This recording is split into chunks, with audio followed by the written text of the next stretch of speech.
Hi student, GIT का online class में आप सबका स्वागत है। और आज की क्लास में जानेंगे सीएसएस के इंट्रोडक्शन के बारे में। हाँ, चूंकि ध्यान दीजिएगा, पिछली क्लास में हम लोगों ने कवर किया था एचटीएमएल को लेकर। किसको कवर किए थे? एचटीएमएल को लेकर। हाँ, चूंकि ध्यान रखिए, हम सबसे पहले दिन जिस दिन वेब डिजाइनिंग का क्लास स्टार्ट किए थे उस दिन हमने आपको बताया था कि जब हम वेब डिजाइनिंग करने जाएंगे ना, तो हमारे पास कम से कम 3 लैंग्वेज की जानकारी होनी चाहिए। पहला हम आपको बताया था क्या? एचटीएमएल। पहला किसकी होनी चाहिए? एचटीएमएल। दूसरा होना चाहिए किसका? सीएसएस। दूसरा किसका होना चाहिए? CSS। और तीसरा बताए थे जेएस यानी कि जावा। जेएस मतलब क्या होगा? अब समझिए, इसमें सबसे पहले हमने आपको बताया था एचटीएमएल क्या है। एचटीएमएल का हमने यूज किया था, आ रहा समझे ना? एचटीएमएल का फुल फॉर्म हमने बताया था हाइपर टेक्स्ट मार्कअप लैंग्वेज। हाँ, सीएसएस का फुल फॉर्म समझ लीजिएगा। सीएसएस का फुल फॉर्म क्या होगा? Cascading style sea. सीएसएस का फुल फॉर्म क्या होगा? Cascading styles. अब ध्यान रखिएगा, अगर जो सबसे पहले हम बात करें, तो अगर जो एक वेब डिजाइन करते समय एचटीएमएल का काम होता है कंटेंट टाइप करना, कंटेंट बनाना। और जो कहीं भी आपको अपने पेज पर कोई टेक्स्ट लिखना है, वो सारा टेक्स्ट लिखने का काम कौन करेगा? एचटीएमएल करेगा। और वहीं अगर जो कोई स्टाइल देना है, क्या देना है? स्टाइल देना है, तो सारा स्टाइल देने का काम कौन करेगा? सीएसएस। आ रहा समझे ना? और अगर जो उसी में थोड़ा सा फंक्शन देना है, कोई वर्क देना है, तो वो वर्क देने का काम कौन करेगा? जावा स्क्रिप्ट करेगा। ध्यान रखिए, अगर जो एक एग्जांपल ले लें, अगर जो हम एक घर बना रहे हैं अच्छा सा, तो घर बनाते समय दीवार कहाँ रहेगा? आ रहा समझे ना? दीवार कितनी ऊंची होनी चाहिए, कौन सा दीवार किस साइड रहेगा, दीवार के अंदर क्या क्या हमको रखना है, ये सारा अगर जो हमको कंटेंट तैयार करना है, तो ये सारा काम कौन करेगा यहाँ पे? और ये सारा इसका स्ट्रक्चर तैयार होने के बाद से, अगर ये घर बनने के बाद से, उसमें अगर जो हमने यहाँ अलमारी रखा था, अलमारी का कलर क्या होनी चाहिए, यहाँ अगर जो हमने अपना बेड रखा तो बेड का क्या कलर होनी चाहिए, ऊपर छत है तो छत का क्या कलर होनी चाहिए, अगर ये साइड की दीवार इसकी कलर क्या होनी चाहिए। आ रहा समझे ना? यानी कि इसमें सारा जो देखा है, एक सजावट का या फिर एक इसको आकर्षक बनाने का काम जो भी करता है एक वेब का, वो कौन करता है? सीएसएस। आया समझे ना? ध्यान रखिए, कभी भी अगर जब पूछा जाए कि व्हाट इज सीएसएस, तो सिंपल जवाब देंगे कि वेब डिजाइनिंग करते समय यदि हम अपने पेज को डिजाइन करना चाहते हैं, उसमें अगर जो आकर्षक या सुंदर बनाना चाहते हैं, तो उसके लिए हम वहाँ पे किस लैंग्वेज का इस्तेमाल करेंगे? सीएसएस। और ध्यान रखिए, सीएसएस को हमेशा एचटीएमएल के साथ ही यूज किया जाता है। किसके साथ? एचटीएमएल के साथ ही यूज किया जाता है। क्लियर है ना? अब उसका ध्यान रखिए, एचटीएमएल जो है ना, ये सीएसएस हम लोग एचटीएमएल में 3 प्रकार से लगा सकते हैं। कितने प्रकार से? 3 प्रकार से। पहला होता है इनलाइन, दूसरा होता है इंटरनल, और तीसरा होता है एक्सटर्नल। पहला क्या होता है? इनलाइन। दूसरा क्या होता है? इंटरनल। और तीसरा क्या होता है? एक्सटर्नल। तो सबसे पहले ये समझ लीजिए, आखिर इनलाइन क्या है, इंटरनल क्या है, और एक्सटर्नल क्या है। देखिए, सबसे पहले जब हम बात करें, तो हम एक फाइल बना लेते हैं सबसे पहले। फाइल बनाने के लिए सबको पता होगा ना, फाइल बनाने के लिए सबसे पहले हम आ जाते हैं कहाँ पे? डी ड्राइव बना लिया जाए ना। दिस पीसी में आ गए, और दिस पीसी में आने के बाद से यहाँ पे जो है, हम एक फोल्डर क्रिएट कर लेते हैं, और फोल्डर का नाम दे दिए पहले 7.2, और हमने दे CSS। क्या दे दिए? तो यहाँ पे देखिए एक फोल्डर बन के आ गया हमारा 7.2 CSS के नाम से। दिख रहा है ना? अभी इसी फोल्डर पे हम राइट क्लिक करेंगे, और इसको ओपन विथ कर लेंगे कहाँ पे? कोड। यानी कि जो हमने फोल्डर बनाया है, उसी फोल्डर में क्या करना है? राइट क्लिक करना है, और राइट क्लिक करने से कहाँ चले जाना? Open with code. कोड में लेके आ गया है ना? अब देखिए, सबसे पहले हम लोग यहाँ पे समझेंगे कि लाइन सीएसएस क्या है, इंटरनल सीएसएस क्या है, और एक्सटर्नल सीएसएस। अब देखिए, हम एक यहाँ पे फाइल बना लेते हैं। तो न्यू फाइल बनाने के लिए लगभग सबको पता होगा ना? तो पहला हम लोग जो एचटीएमएल का फाइल बनाते हैं, उसका क्या नाम देते हैं हम लोग? Index dot HTML। बता रहा, घबराओ नहीं। पहले HTML का फाइल रहेगा तभी तो हम लोग CSS बना पाएंगे ना। तो ध्यान रखिए, पहले हमने HTML का फाइल बना दिया, एक्सप्लेनेशन मार्क किए और फिर इंटर कर दिया, इतना से क्या आ जाएगा बॉयलर प्लेट। आ रहा समझे ना। अब चलिए इतना समझिए, अगर हम बॉडी के नीचे आ गए और यहाँ पे कोई H1 हेडिंग लगा दी, क्या लगा दिए, कोई H1 हेडिंग लगा दी, और इसके अंदर हम यहाँ पे दे दिए क्या, सपोज करिए अपने इंस्टीट्यूट का नाम लिख दिया। आ रहा समझे ना। अब इसमें हुआ ये कि जो हमने यहाँ पे H1 दिया है, अगर जो इसके अंदर हम स्टाइल लगाए, क्या करेंगे, इसके अंदर कोई स्टाइल लगाएंगे तो हमारा इनलाइन CSS बोला जाएगा। वो क्या बोला जाएगा, इनलाइन CSS। और यदि वही कंटेंट अगर जो हम हेड सेक्शन के अंदर स्टाइल के अंदर करेंगे, आ रहा समझे ना, समझिए, अगर जो हम यहाँ पे बात करें CSS में इनलाइन की, तो H1 के अंदर आ जाएंगे, आ रहा समझे ना। और यहाँ हम लिख दिए स्टाइल, यहाँ क्या लिख देंगे, अब जो भी हमको इसमें स्टाइल देनी है, जो भी CSS लगानी, सपोज करिए सबसे पहले हम दे दिए यहाँ से क्या, बैकग्राउंड कलर, क्या दे दिए, बैकग्राउंड, जो कलर चाहिए वो कलर सेलेक्ट किए और कंट्रोल एस से क्या कर ली, सेव, और एक बार इसको कर दिए गो लाइव।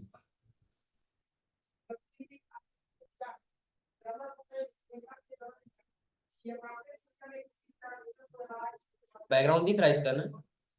तो जो हमने यहाँ पे CSS का इस्तेमाल किया है, ये हमारा क्या है, इनलाइन CSS। कौन सा है ये, इनलाइन। ध्यान रखिएगा आगे इन सब का अलग अलग तरीके से यूज किया जाएगा, टैग एक नहीं रहेगा। जैसे भी हमने H1 हेडिंग दिया है ना, उसी प्रकार से कहीं आपको इनलाइन लगाना होगा, कहीं लाइन काम करेगा तो कहीं इंटरनल काम करेगा तो कहीं एक्सटर्नल काम करेगा। आ रहा समझे ना। अब देखिए इसमें अंतर क्या हो जाता है, अगर जो सबसे पहले हम बात करें लाइट वेट की, किसका, लाइट वेट। तो लाइट वेट का मतलब होता है ना हल्का, क्या चलने के लिए, फ्रेश यानी फास्ट चलने के लिए या फिर स्लो चलने के लिए। आया समझे ना। तो ध्यान रखिएगा कि जो जितना भी आप कंटेंट इनलाइन करेंगे ना जिसमें, वो आपके जो भी वेबसाइट होते हैं वो फास्ट चलते हैं, इसलिए क्योंकि जितने भी आपके स्टाइल और कंटेंट होंगे वो साथों साथ रन करें। आया समझे ना। तो वो स्लो काम नहीं करें। लेकिन वही कंटेंट यदि आप इनलाइन क्या दे दें, एक्सटर्नल दे दें, एक्सटर्नल देंगे तो क्या करेगा, पहले हमारा कंटेंट लोड करेगा, कंटेंट लोड करने फिर जाकर वो CSS की फाइल लोड करेगा, तो कुछ टाइम लेगा कि नहीं लेगा। तभी आप लोग देखते हैं कुछ वेबसाइट हम लोग ओपन करते हैं तो बार बार वहां पे रिफ्रेश होता रहे, घूमता रहे, कुछ टाइम के बाद से वो ओपन होता है। और कुछ ऐसे वेबसाइट आपको मिलेंगे ना जो तुरंत क्या हो जाएगा, ओपन हो जाएगा, क्लिक करिए तुरंत ओपन हो जाएगा। इसका मतलब समझा रहा है ना। तो लाइट वेट का मतलब समझिएगा, जो क्लिक कर दे तुरंत ओपन हो जाए, और कुछ ऐसे होंगे जो क्लिक करने के कुछ समय के बाद से ओपन हो, यानी कि रोटेट करने के बाद, बफरिंग करने के बाद। आया समझे ना। तो इसके लिए समझिए क्या होगा, और जो सबसे पहले हम बात करें यहाँ पे, तो जो हम इंटरनल लगाएंगे, इंटरनल या फिर इनलाइन, वो हमारे वेबसाइट क्या होता है, लाइट वेट होते हैं, फास्ट काम करते हैं। क्योंकि ये अगर जो H1 लोड लेगा ना, तो H1 अपने साथ स्टाइल को भी लेकर के आएगा, अलग से लोड करने का आवश्यकता नहीं। तो ये तो हमारा इंटरनल, ये इनलाइन का ये तो समझ में आ रहा है ना, इनलाइन CSS का ये समझ में आ रहा है ना। अब वही हमको इंटरनल देना है, तो इंटरनल के लिए हम चले जाएंगे हेड सेक्शन के अंदर, किसके अंदर आ गए, हेड सेक्शन के अंदर। अब हेड सेक्शन के अंदर आने के बाद से हम यहाँ पे क्या किए, स्टाइल टैग लगा दिए। कौन सा टैग, तो ये हमारा कहा जाएगा इंटरनल। ये क्या कहा जाएगा, इंटरनल। जैसे हम H1 लिख लिए, क्या लिख लिए, H, फिर हम यहाँ पे कर दिए क्या, कॉलन, और कॉलन करने के बाद इसके अंदर हम लिख देते हैं क्या, कलर। क्या लिख दिए, कि ये जो टेक्स्ट लिखे हैं गायत्री, इसका कलर चेंज करना है, और इसका कलर करना है किस कलर का, चलिए ये वाला कलर ले लेते हैं, ये ले लें क्या, कंट्रोल ऐसे क्या कर लेंगे, सेव, और सेव करने को फिर हम कहाँ पे आ गए, आउट। तो कलर चेंज हुआ टेक्स्ट का ना, टेक्स्ट का कलर चेंज हुआ है, क्या हुआ, हाँ सबका होगा। हाँ H1 जहां जहां लिखा रहेगा सारा का हो जाएगा, लेकिन हम चाहते हैं किसी एक पार्टिकुलर का कर पाना, तो आगे हम लोग सेलेक्टर पढ़ेंगे, देखो पहले पेज से ही दिया है सेलेक्टर, देखो पहले पेज पे दिया CSS सेलेक्टर। अभी हम लोग इसका इंट्रोडक्शन जानना है ना। इंट्रोडक्शन के बाद से सबसे पहले हम लोग जानेंगे सेलेक्टर। सेलेक्टर में बताएंगे, और जब आप दो जगह H1 हेडिंग दिया थी, एक का अलग करना है, एक का अलग करना है, तो कैसे करेंगे। है समझ में ना। अब समझ लीजिए, H1 हेडिंग हम यहाँ पे दिए है ना, एक और नीचे हम H1 हेडिंग दे दी। इसमें हम लिख दिए क्या, पडरौना। इसमें क्या लिख दिए, पडरौना। सेव किए, और सेव करने के बाद से आउटपुट पे आ गए।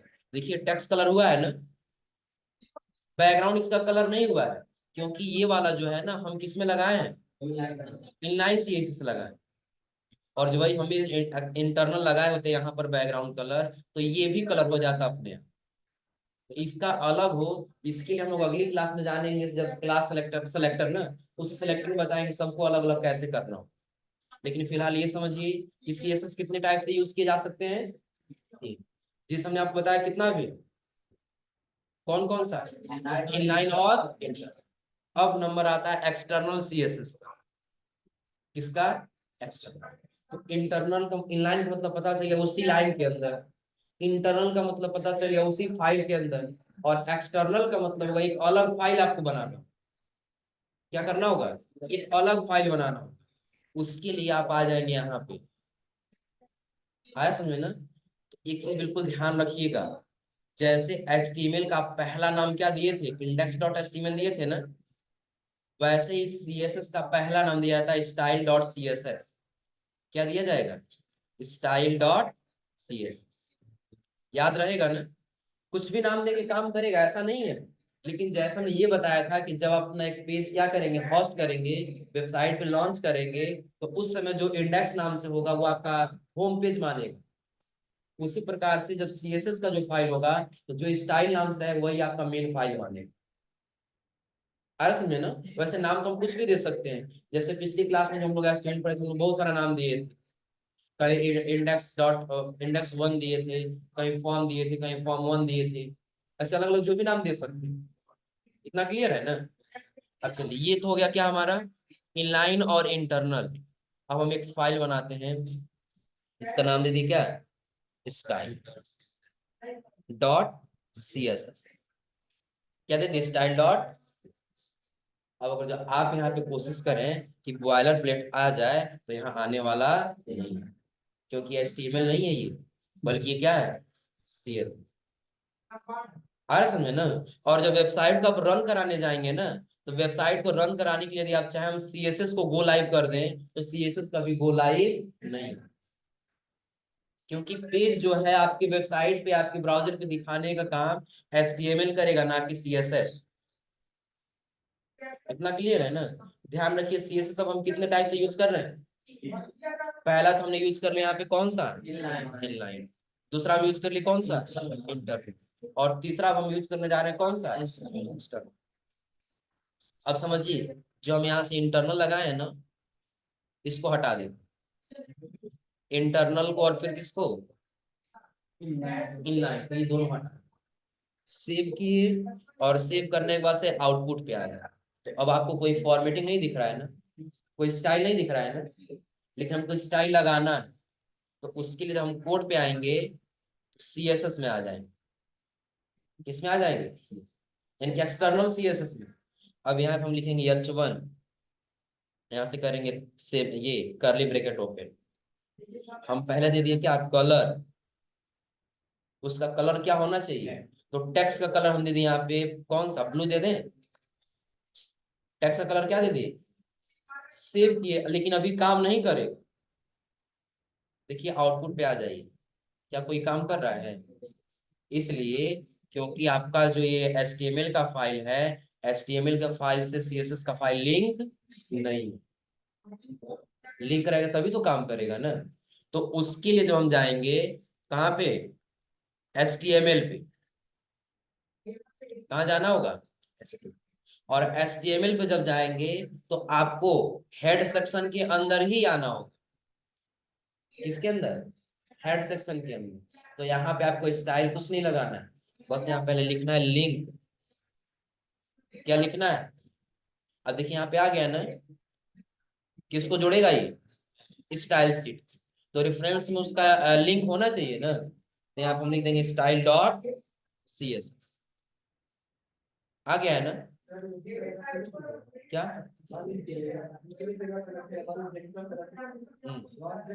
ये डेस्कटॉप से थोड़ी जुड़े, हम इसके अंदर ही फाइल बनाए है ना, देखो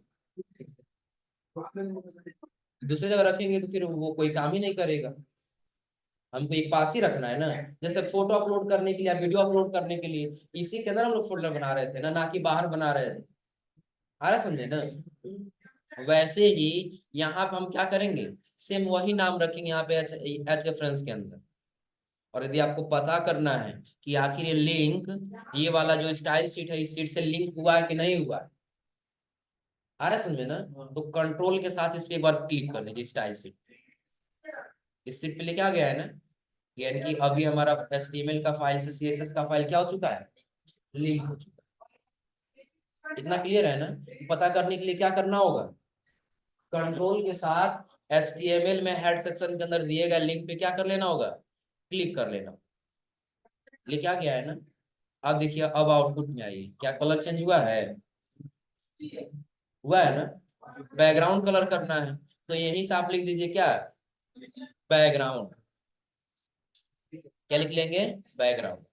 जो कलर चाहिए कलर दे दीजिए, सेव करिए, और सेव करने के बाद से आ जाइए आउटपुट, हो जाएगा ना? कोई दिक्कत इसमें, हो जाएगा।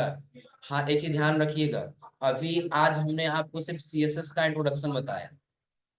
CSS का क्या होता है, इंट्रोडक्शन। लेकिन अगली क्लास में जो है, CSS में सेलेक्टर पढ़ने से पहले हम लोग ये जानेंगे कि अगर जो हम HTML के माध्यम से कोई पेज बना रहे हैं, तो उसमें अगर जो एक कॉलम में, यानी कि हमको एक साथ कई सारा कॉलम बनाना है। फॉर एग्जाम्पल, हम चाहते हैं यहाँ पे एक इमेज रहे, इसके बगल में कुछ कंटेंट रहे, फिर एक इमेज रहे और इसके बगल में फिर कुछ कंटेंट रहे, फिर एक इमेज और फिर एक कंटेंट। तो इसको कैसे हम डिफाइन करते हैं, ये हम आपको अगली क्लास में इसको अच्छी तरीके से बताएंगे, ध्यान रखिए। और अगर जो अगली क्लास में आप लोग मिस करेंगे ना, तो फिर ये आप लोग कभी सीख नहीं पाएंगे जो कंटेनर होता है, ये ध्यान रखिएगा। चलिए, आ रहा है समझ में ना? लाइव समझने में और यहाँ समझने में बहुत अंतर हो जाएगा। आ रहा है समझ में ना? तो आपको अगली क्लास में वही बताना है। हाँ, एक चीज ध्यान रखिए, अभी आज हमने आपको क्या बताया, तो कभी भी और कहीं भी, चाहे एग्जाम में हो चाहे कहीं पूछा भी जाए कि व्हाट इज CSS, CSS क्या है, बस एक जवाब आनी चाहिए कि CSS का फुल फॉर्म क्या होगा, कास्केडिंग स्टाइल शीट होगा। नहीं हो तो नोट कर लीजिएगा, CSS का फुल फॉर्म कास्केडिंग स्टाइल। इसका काम क्या है, तो HTML के माध्यम से कोई भी अगर जो हम क्या कर रहे हैं, वेब पेज डिजाइन कर रहे हैं, तो उसमें अगर जो स्टाइल देना हो, कहीं कोई फॉर्मेटिंग करना हो, तो उसके लिए हम किसका इस्तेमाल करेंगे, CSS। हाँ,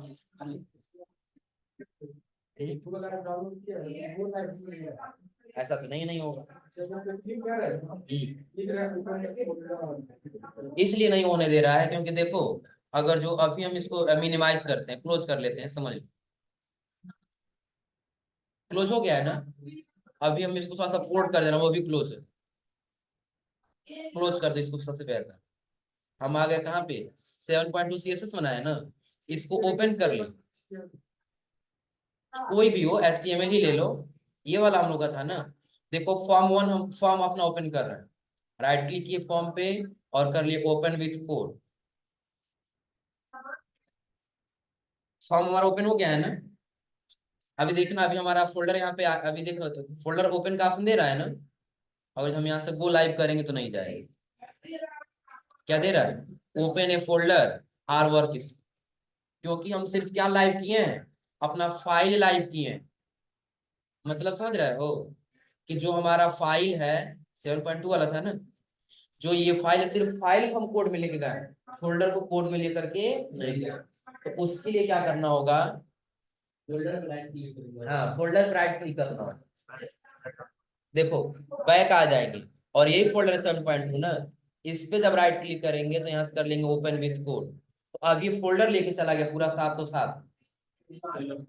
अब अगर हम यहाँ से कोई भी हो फॉर्म हो और हम यहाँ से करेंगे गो लाइव, आ जाने थोड़ा सा वेट, आ गया ना? अब क्लिक करो गो लाइव, अब देखो लिंक चला जाएगा, मतलब समझा रहा है ना, अब हो जाएगा ना, कोई दिक्कत इसमें? तो ये आज आप लोग ये CSS ना ट्राई करके आइएगा। ध्यान रखिएगा CSS 3 टाइप से यूज किया जाती है, नोट्स में भी शायद पता नहीं दिया है कि नहीं, अब आगे पढ़ेंगे तो हम लोग समझेंगे, शायद दिया नहीं है। हाँ दिया है, सेलेक्टर के बाद दिया है, सबसे पहले सेलेक्टर समझने के, सेलेक्टर के बाद दिया है, देखिए इंटरनल, एक्सटर्नल, और उसके बाद क्या दिया है, इनलाइन। आप लोग पहले आ जाइए पेज नंबर 14 पे, पेज नंबर कितना पे, 14। देखिए उसमें दे रहा है क्या, इनलाइन CSS, इंटरनल CSS और एक्सटर्नल CSS। क्लियर है ना? अब इसमें देखिए, इनलाइन के लिए आपको उसी लाइन के अंदर देना होगा, इनलाइन के लिए क्या करना होगा, उसी लाइन के अंदर, इंटरनल के लिए आप उसी फाइल के अंदर देंगे, हेड सेक्शन के अंदर। और अगर जो आप एक्सटर्नल यूज करना चाहते हैं तो आप एक स्टाइल शीट बनाएंगे, जिसको क्या करना होगा, आपको लिंक करना होगा। हो जाएगा ना? तो ये आज आप लोग इतना पढ़ के ट्राई करके आइएगा, और अगली क्लास में पहले हम आपको बता देंगे भाई कंटेनर के बारे में, उसके बाद हम आपको बताएंगे क्लास सेलेक्टर के बारे में, क्लास सेलेक्टर क्या।